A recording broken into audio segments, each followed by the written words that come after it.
کہ مجھے جواب دو، کیونکہ خداوند اپنی امت پر دعویٰ کرتا ہے، اے میری امت، میں نے تجھ سے کیا کیا ہے اور کس بات میں تجھے ازردہ کیا ہے، مجھ پر ثابت کر۔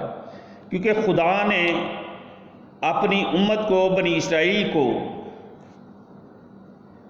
وعدے کی سرزمین میں لے کر آیا، اسے مصر کی غلامی سے چھڑایا، اسے پکے پکائے کھانے کھلائے، ان کی بیابان میں تربیت کی اور ان کو وعدے کی سرزمین تک پہنچایا، اور ان کے رہنما موسیٰ، ہارون اور مکثا اور ان کی بہن مریم کو ان کے سامنے لے کر آیا، یعنی کہ وہ ان کی رہنمائی کرتے رہے۔ لیکن یہ لوگ پھر بھی خدا کی تعلیم پر عمل نہیں کرتے اور خدا کی راہ پر نہیں چلتے۔ اے انسان، تجھے دکھایا گیا ہے کہ نیکی کس بات میں ہے اور کہ خداوند تجھ سے کیا طلب کرتا ہے، یعنی کہ تو عدل کو عمل میں لائے اور رحم دلی کو عزیز جانے اور اپنے خدا کے حضور فروتنی سے چلے۔ اصل حکم یہ ہے کہ ہم اپنے آپ کو عادل، رحم دل اور فروتنی سے خدا کے حضور چلنے والے بنائیں۔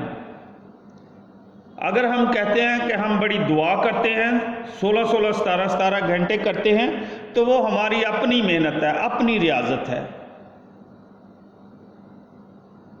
اس سے ہم سب کو برکت ملتی ہے، لیکن صرف یہ کہنا کہ میں بڑی محنت کرتا ہوں، میں بڑا دعائیاں ہوں، لیکن لوگوں کو ہم سے کوئی فائدہ نہ ہو، ہم خدا کے لوگوں کا انصاف نہ کریں اور رحم دل نہ ہو، اگر ہم کسی کے ساتھ جھگڑا کرتے ہیں، لڑائی کرتے ہیں، کسی پر رحم نہیں کرتے، تو ہماری ان دعاؤں، نمازوں، روزوں کا کوئی فائدہ نہیں۔ ہماری قربانیاں جو ہم چڑھاتے ہیں، بچڑے حلال کرتے ہیں، وہ بھی خدا کو پسند نہیں آتے جب ہم اس کے لوگوں کے ساتھ انصاف نہیں کرتے، ان کے ساتھ رحم دلی کا اظہار نہیں کرتے، فروتن نہیں بنتے، دوسروں کی برداشت نہیں کرتے، تو ہم خدا کے منصوبے کو پایا تکمیل تک نہیں پہنچاتے۔ ہمیں خدا کے حضور عادل، رحم دل اور فروتن بننا ہے، تب ہی ہماری دعائیں، نمازیں اور روزے قبول کیے جائیں گے۔ اب اس کے بعد ہم انجیل مقدس پر دھیان و گیان کرتے ہیں۔ عزیز مومنین، فقیہ اور فریسی خداوند یسوع مسیح سے اس کے نجات دہندہ ہونے کا نشان مانگتے ہیں آج کی انجیل مقدس میں، اور خداوند یسوع مسیح ان کی سخت دلی بھانپتے ہوئے انہیں نشان دینے سے انکار کرتے ہیں، کیونکہ وہ یسوع کی تعلیمات اور معجزات دیکھتے تو ہیں لیکن ان پر اعتماد نہیں کرتے۔ اس لیے خداوند یسوع مسیح انہیں کہتے ہیں کہ تم آنکھیں رکھتے ہوئے نہیں دیکھتے اور کان رکھتے ہوئے نہیں سنتے۔ اگر ہم اس پر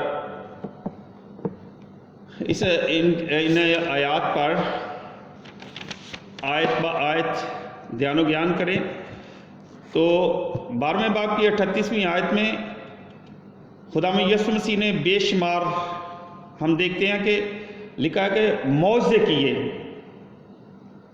اس کے باوجود بھی جو فقی اور فریسی ہیں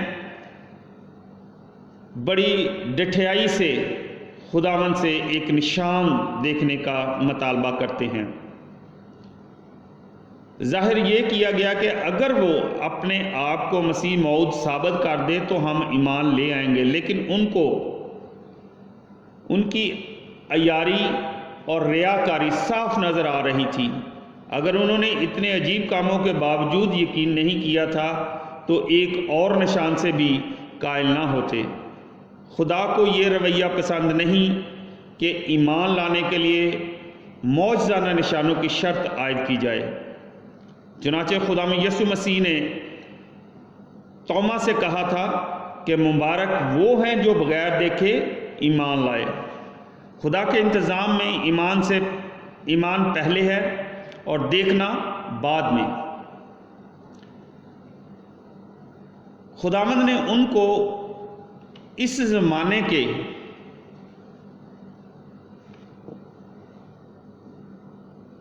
برے اور زناکار لوگ کہہ کر مخاطب کیا۔ برے اس لیے کہ وہ جان بوجھ کر اپنے مسیحی موعود کے حق میں اندھے بنے ہوئے تھے، اور زناکار اس لیے کہ وہ روحانی لحاظ سے اپنے خدا کے بے وفا تھے۔ ان کا خالق خدا وہ ہستی ہے جس میں کامل الوہیت اور کامل بشریت یکجا تھی۔ ان کے درمیان کھڑا ان سے مخاطب تھا اور وہ اس سے ایک نشان طلب کرنے کی جسارت کر رہے تھے۔ اس نے ان کو ٹکا سا جواب دیا کہ یونس نبی کے نشان کے سوا کوئی اور نشان ان کو نہ دیا جائے گا۔ یہ اس کی اپنی موت، تدفین اور قیامت کی طرف اشارہ تھا۔ یونس کو مچھلی نے نگل لیا تھا اور 3 دن بعد اگل دیا تھا۔ یہ خداوند کے دکھ اٹھانے اور جی اٹھنے کی تصویر تھی۔ اس کا مردوں میں سے جی اٹھنا بنی اسرائیل کے لیے اس کی خدمت کا آخری اور حتمی نقطہ عروج ہوگا۔ ہمارے خداوند نے ان کو پیشگی بتا دیا کہ جیسے یونس 3 رات دن مچھلی کے پیٹ میں رہا، ویسے ہی ابن آدم 3 رات دن زمین کے اندر رہے گا۔ اس بات سے ایک مسئلہ پیدا ہوتا ہے۔ عام طور سے مانا جاتا ہے کہ خداوند یسوع کو جمعہ کی شام کو دفن کیا گیا اور وہ اتوار کی صبح زندہ ہو گئے۔ تو کس طرح کہہ سکتے ہیں کہ وہ 3 رات دن قبر میں رہا؟ اس کا جواب یہ ہے کہ یہودی حساب کے مطابق دن یا رات کا کوئی حصہ بھی پورا عرصہ شمار ہوتا ہے۔ ایک دن اور ایک رات سے ایک اونا بنتا ہے اور اونا کا ایک حصہ کل جیسا ہوتا ہے۔ یہ یہودی کہاوت ہے۔ 12ویں باب کی 41 آیت، خداوند یسوع مسیح نے یہودی لیڈروں کی خطا کو ظاہر کرنے کے لیے 2 تقابل پیش کیے۔ اول یہ کہ نینوا کے لوگوں کو اسرائیلیوں کی نسبت بہت کم شرف حاصل ہوا، تو بھی انہوں نے شہر میں گشت لگانے والے نبی یونس کی منادی پر توبہ کر لی۔ یہ لوگ عدالت کے دن کھڑے ہو کر خداوند یسوع مسیح کے زمانے کے لوگوں کو مجرم ٹھہرائیں گے کہ انہوں نے اس ہستی کو، یعنی کہ خدا کے مجسم بیٹے کو جو یونس سے بھی بڑا ہے، قبول کرنے سے انکار کر دیا تھا۔ 12ویں باب کی 42ویں آیت، دوم جنوب کی ملکہ غیر قوم ہونے کے باعث اس شرف سے محروم تھی جو یہودی قوم کو حاصل تھا۔ وہ جنوب سے بڑی کوشش اور پیسہ خرچ کر کے سلیمان سے ملنے کو آئی۔ خداوند یسوع مسیح کے زمانے کے یہودیوں کو تو اس سے ملنے کے لیے کوئی سفر نہیں کرنا پڑا تھا، وہ خود آسمان سے سفر کر کے اس کا مسیح موعود بادشاہ بننے کے لیے ان کے پاس آ گیا تھا، تو بھی وہ اسے جو سلیمان سے بھی بڑا ہے اپنی زندگیوں میں جگہ دینے کو تیار نہ تھے۔ اس باب میں بتایا گیا ہے کہ یسوع ہیکل سے، یونس سے اور سلیمان سے بھی بڑا ہے۔ وہ عظیم ترین سے عظیم تر اور بہترین سے بہتر ہے۔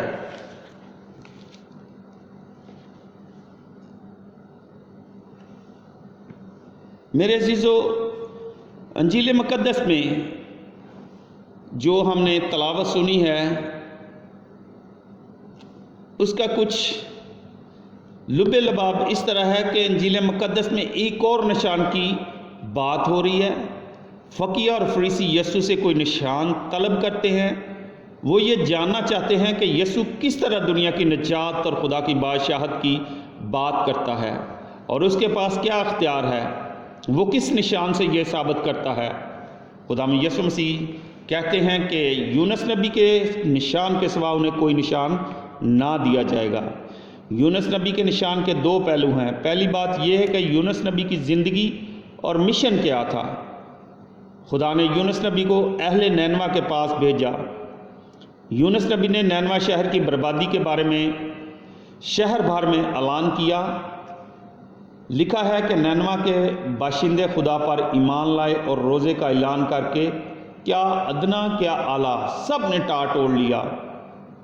بادشاہ نے بھی تخت سے اتر کر شاہی لباس اتارا اور ٹاٹ اوڑھ کر راکھ پر بیٹھ گیا۔ بادشاہ نے یہ اعلان بھی کروایا کہ سب انسان اور حیوان نہ کچھ کھائیں نہ پئیں۔ وہ اپنی بری روش سے باز آئے اور خدا سے گریہ زاری کی۔ خدا نے ان کی حالت اور عاجزی دیکھ کر انہیں معاف کر دیا۔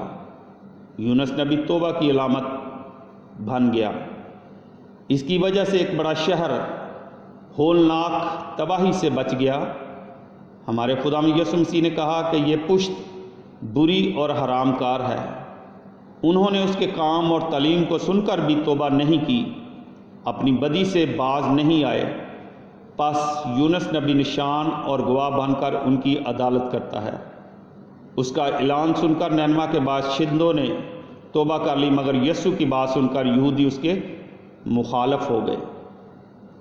اس نشان کا دوسرا پہلو یہ ہے کہ یونس نبی جب خدا کے حکم کے خلاف نینوا کو جانے کی بجائے سمندر کی جانب چلا گیا تو سمندر میں ایک بڑا طوفان آیا، یہاں تک کہ سب ڈوبنے لگے۔ ہر ایک نے اپنے اپنے دیوتا سے دعا مانگی، مگر تلاطم بڑھتا ہی گیا۔ بالآخر انہوں نے یونس کو جگایا جو کشتی میں سو رہا تھا۔ یونس نے اقرار کیا کہ وہ زمین اور آسمان کے خالق خدا کے فرمان سے بھاگ کر آیا ہے۔ اس پر انہوں نے یونس کو اٹھا کر سمندر میں پھینک دیا۔ وہاں ایک بہت بڑی مچھلی نے یونس کو نگل لیا اور وہ 3 دن تک اس کے پیٹ میں رہا۔ مچھلی کے پیٹ میں اس نے خدا سے دعا مانگی اور توبہ کی۔ خدا نے اس کی دعا سنی اور مچھلی نے تیسرے دن کے بعد اسے ساحل پر اگل دیا۔ یونس نبی خدا کی بڑی قدرت کے ساتھ تیسرے دن مچھلی کے پیٹ سے زندہ باہر آ گیا۔ اس طرح ہمارا خداوند یسوع مسیح بھی تیسرے دن قبر سے زندہ باہر آ گیا۔ یسوع کا موت پر فتح پانا اس کی الوہیت اور قدرت کا بہت بڑا نشان ہے۔ فقیوں اور فریسیوں کی کو یونس نبی کا نشان گناہوں سے توبہ کرنے کی دعوت دیتا ہے اور سب ایمانداروں کو خدا کی قدرت اور خداوند یسوع مسیح کے خدا ہونے کی شہادت پیش کرتا ہے۔ گناہوں سے سرمست ہماری دنیا کو آج بھی نجات کی بشارت دی جا رہی ہے۔ آئیں ہم بھی یونس نبی کے اس نشان پر غور کریں اور اپنی گناہ آلودہ زندگی سے چھٹکارا حاصل کریں اور خداوند یسوع مسیح کے نجات بخش نشان کو قبول کرتے ہوئے اپنے گناہوں کا اعتراف کریں۔ نیز نینوا کے باشندوں کی مانند خدا کے حضور التجا اور گریہ زاری کر کے نجات یافتہ لوگوں میں شامل ہو جائیں۔ آج کا کلام ہمیں یہ پیغام دیتا ہے کہ ہم